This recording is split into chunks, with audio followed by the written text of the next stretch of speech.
Biznes ombudsmeni მიიჩნევს, რომ ქონება ჩამორთმეული ბიზნესმენების საქმეების სასამართლოს გზით უნდა გადაწყდეს. გიორგი გახარია განმარტავს, რომ 2012 წლის ოქტომბრის არჩევნებამდე გადაფორმებული ქონების პირვანდელი მესაკუთრეებისათვის დაბრუნების საკითხი საქმეების ინდივიდუალური შესწავლით და პროცედურების სრული დაცვით, ანუ სასამართლოს გზით უნდა გადაწყდეს.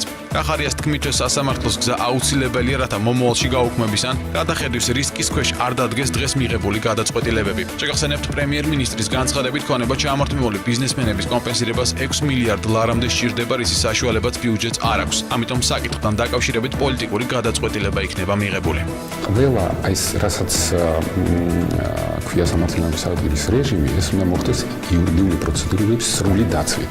წინააღმდეგ შემთხვევაში ჩვენ შეიძლება აღმოჩნდეთ ასეთ ჩაკეტილ წრეზე, როდესაც დღეს მიღებული გადაწყვეტილება გარკვეული დროის შემდგომ შეიძლება ვიღაცამ ისევ დააყენოს ეჭვს ქვეშ.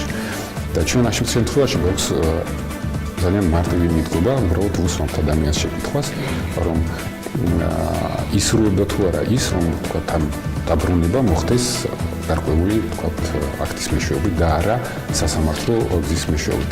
გასაგებია, რომ ეს კომპანიისთვის ამ ფიზიკური პირის უზარმაზარი რისკი შემდგომი გასაჩივრების ჭრილში. ამიტომ ერთადერთი საშუალება ამ პრობლემის მოგვარების არის კიდევ ერთხელ ვიმეორებ სასამართლო და ფორმალური იურიდიული მხარის სრული დაცვა.